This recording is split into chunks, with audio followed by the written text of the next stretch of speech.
Ah, I bid you welcome. I shall be your game master for this tale. It is a pleasure to have you.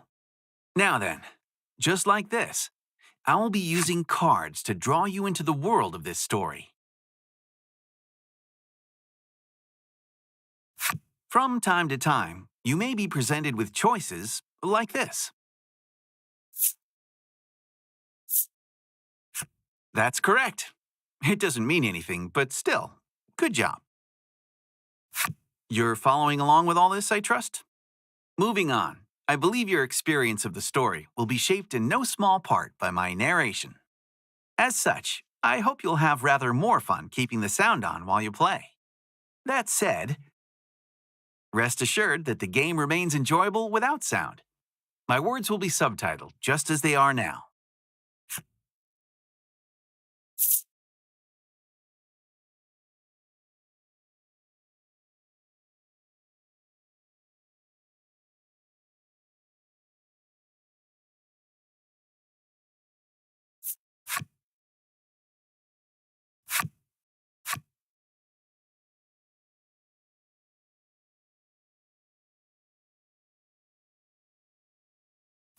With the formalities sorted, we're all ready to begin the game. My. Yeah, you can hear the sound of the waves. Oh, how very evocative. Now then, let's begin our tale. Allow me to welcome you to the world of Voice of Cards. You're about to step into the shoes of the hero of this tale as he sets forth on a grand adventure. Said adventure takes place in a remote part of the sea, in which ancient traditions are alive and well. You will touch the hearts of many who dwell in this place as you journey to change fate's promise of untold ruin. I believe in you. I believe your journey will be a success. And on that note, it is time for that journey to begin. May the waves see you safely across the tides.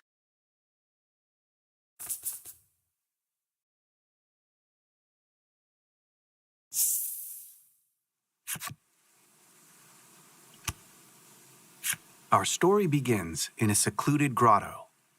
The sound of the waves echoes softly across the rock walls. A solitary young man stands in front of a ship floating in the water. Brush in hand, he busies himself painting the vessel.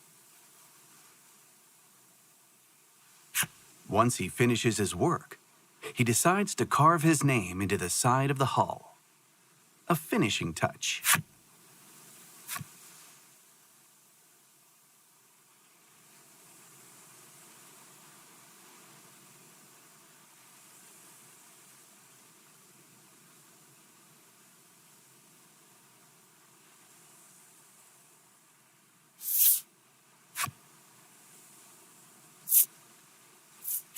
You carve your name in small lettering into the ship.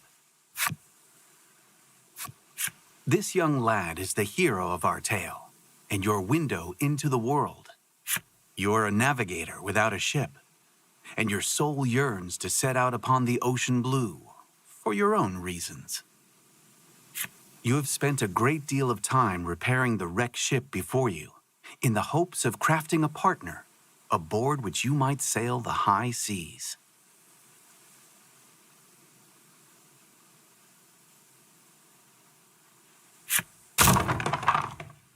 The sound of a wooden box tumbling to the ground rips through the grotto. You heave a deep sigh and decide to head over to the source of the racket.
The source of the noise turns out to be a young girl.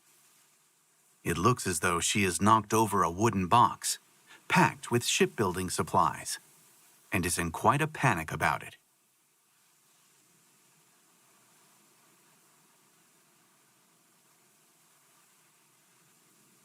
The girl's name is Laddie. You came across her some time ago, collapsed on a beach.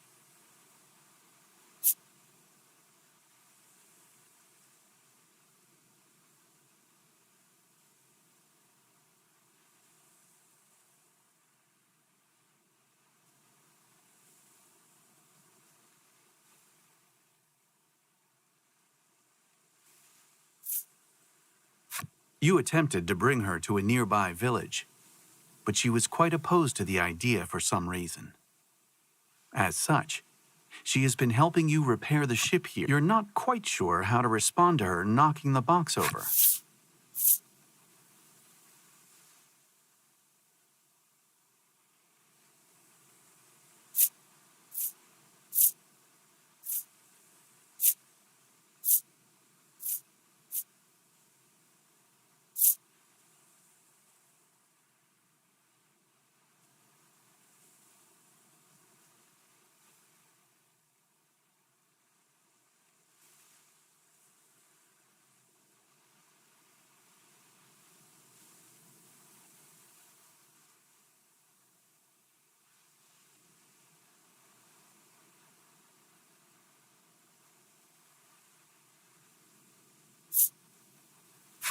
It's okay, you say in a gentle, reassuring tone. Laddie's worried expression melts away, replaced by one of relief. You move to leave the grotto, saying, "I'm going to the village to get some food." Laddie waves goodbye, her forlorn smile seeing you off.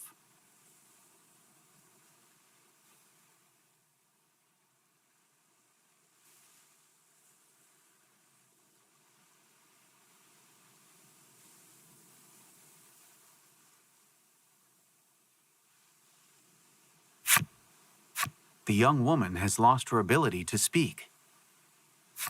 Neither of you have any knowledge of how she ended up in her situation, and you spend many quiet hours together in the grotto.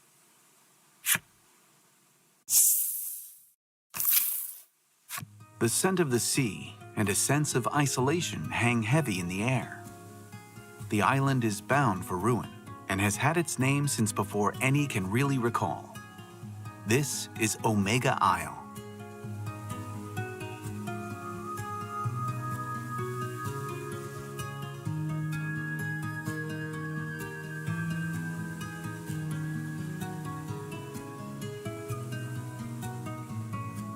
You take a deep breath and then set out for the nearby Omega village, which shares the island's name.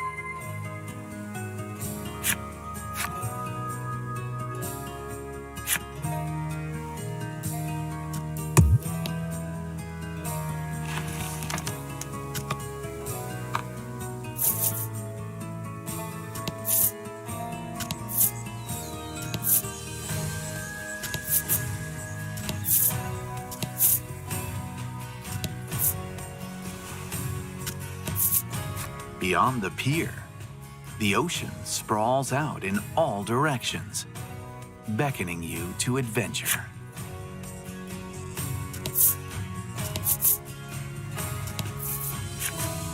You have arrived near the entrance of the village. You spy a shadow skulking about in the midst of a thicket.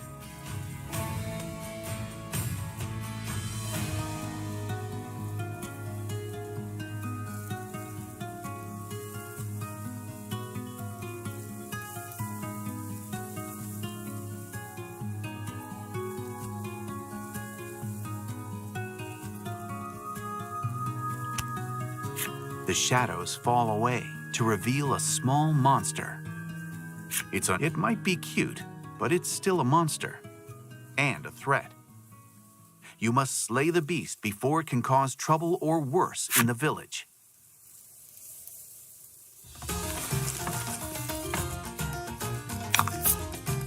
Hope you win.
An old spire stands tall before you.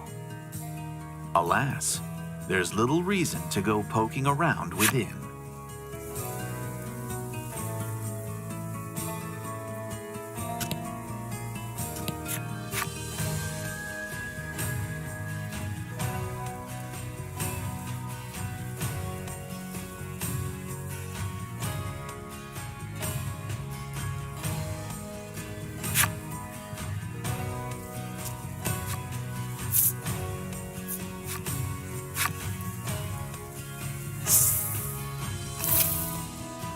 Gorgeous flower beds burst with blossoms that will one day wilt and wither away, much like Omega Village itself. This is a village that has accepted its fate to be but a moment in time, destined to fade.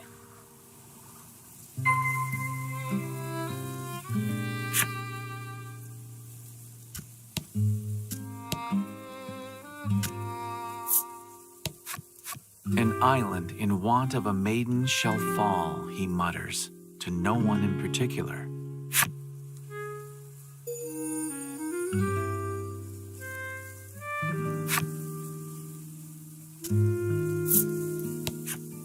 This might be the last time I see this flower bed, the boy says, gazing forlornly at the flowers.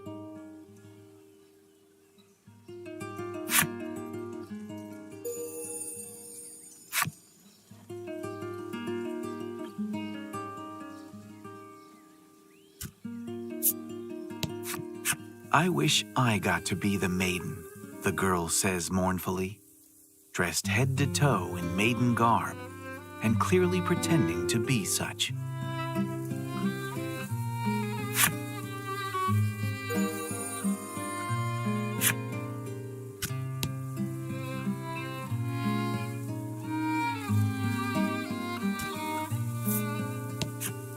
A lone woman diligently cleans the grounds of the maiden shrine.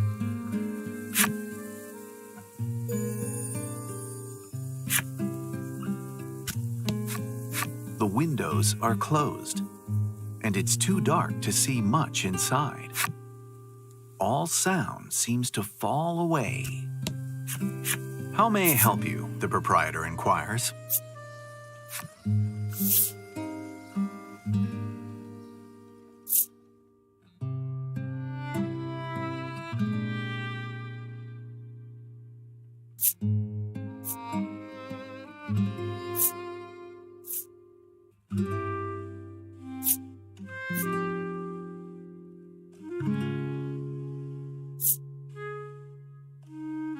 Will that be all? The proprietor asks.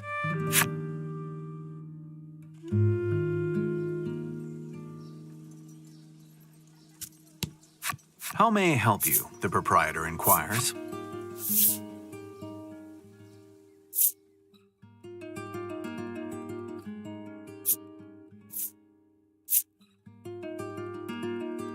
Will that be all? The proprietor asks.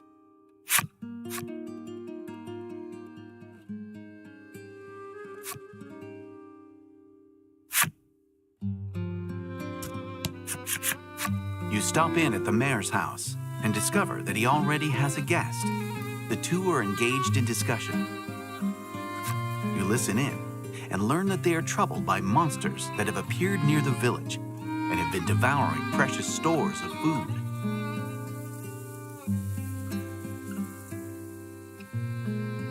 The villager sighs deeply. I suppose it's about the end for the village, they say flatly before departing the mayor's home. The man left standing in the room has a certain sagacity about him. He notices you waiting and inclines his head in greeting.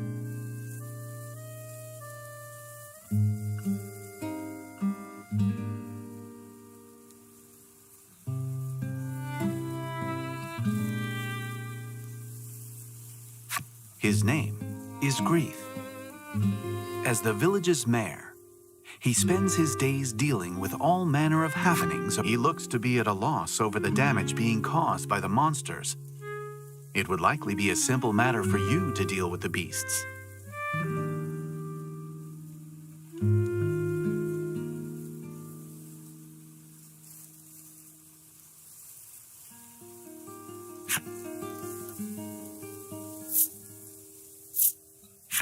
You offer to deal with the monsters, and Greeth replies with his thanks. You're always a big help. This is part of your daily routine.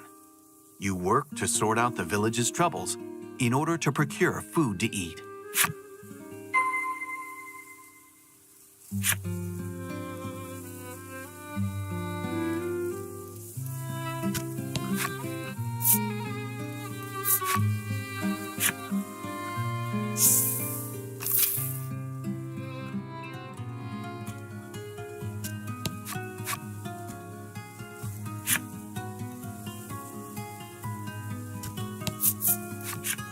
A monster has appeared before you.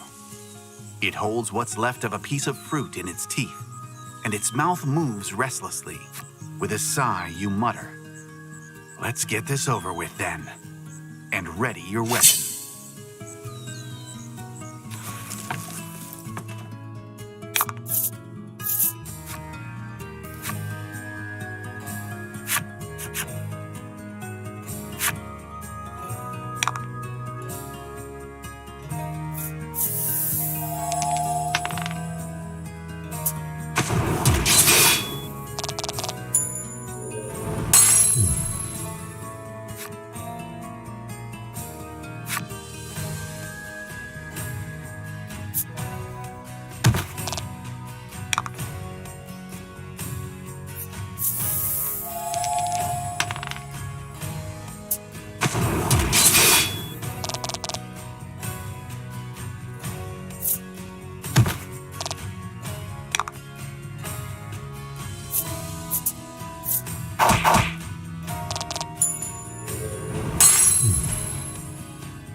With practiced skill, you swing your weapon. The blade flashes through the monster's throat. Merciless, perfect aim. It would appear that you are quite accustomed to killing. You wipe the blood off your weapon. As you do, you notice a shadow in the distance. Another monster, perhaps?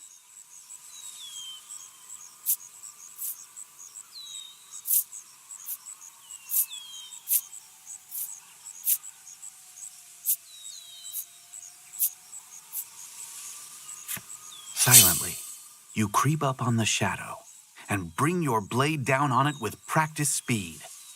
But the shadow nimbly evades your strike and runs off. Whatever the shadow was, it was taken aback by your unexpected assault. It looks like it ran off in the direction of the spire near the village.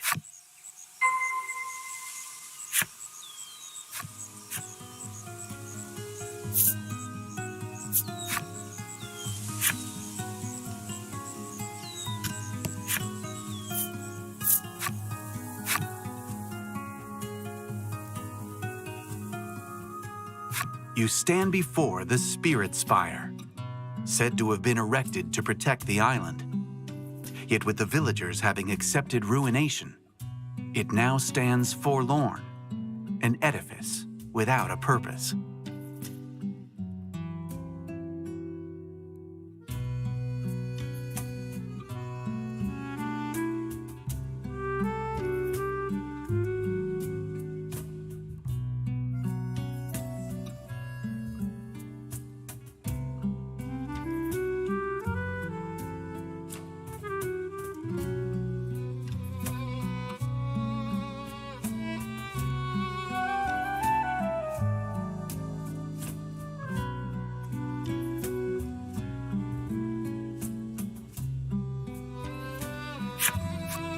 This place, so named for the spirits themselves, is one that the villagers do not enter. Despite this, you say to yourself, I have to get rid of the monster, and decide to profane the place with your presence.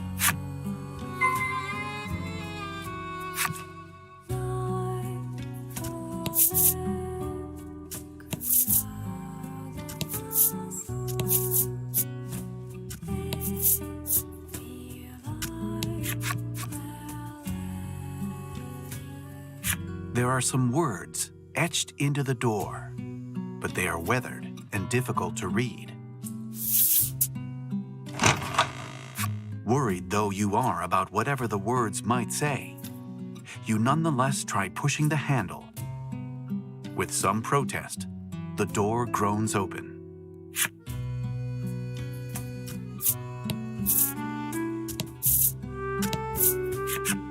You spy the shadow of the monster you encountered earlier. Your insight that it had taken refuge in the spire has proven a good one. The shadow notices your presence and flies off at blinding speed. You can't help but admire the rapid escape, though it looks like you're back to chasing after a shadow.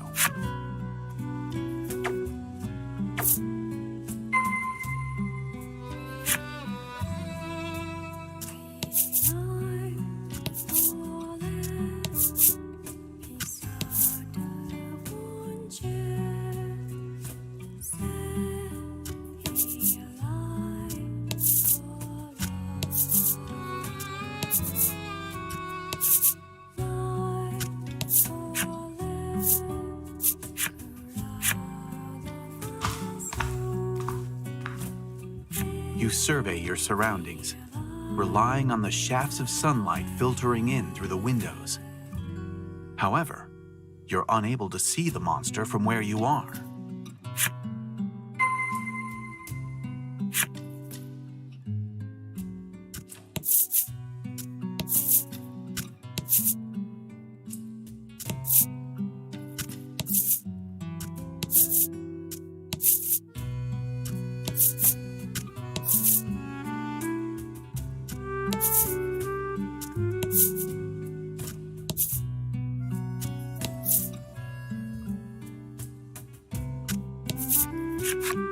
In the back of the large hall, there is an altar, which evinces a sense of deep mystery.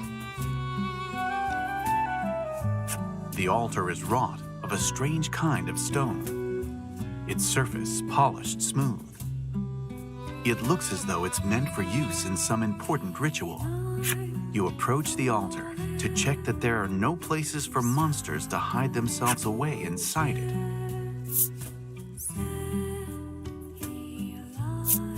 In reply to the mysterious and unidentifiable voice that suddenly rent the silence, you ask in a sharp tone, "Who's there?"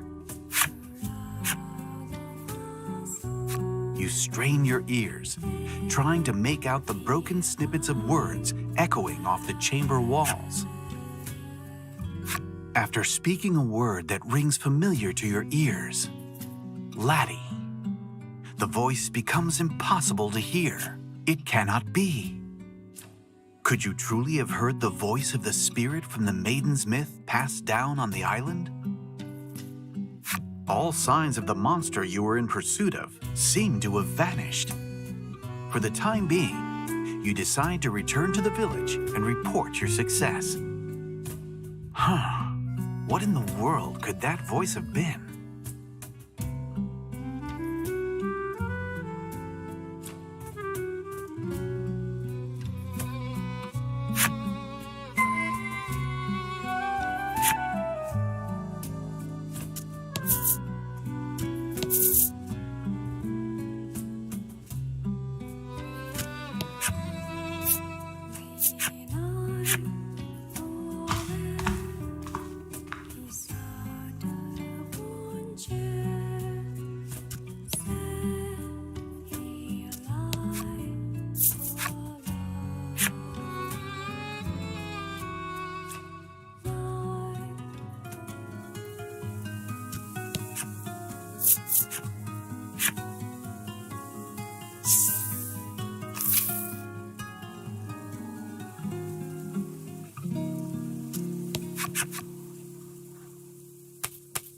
When you arrive at the mayor's house, there is a young visitor already there.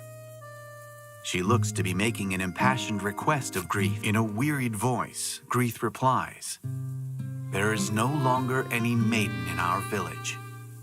Admonished, the girl leaves the house with disappointment written across her expression.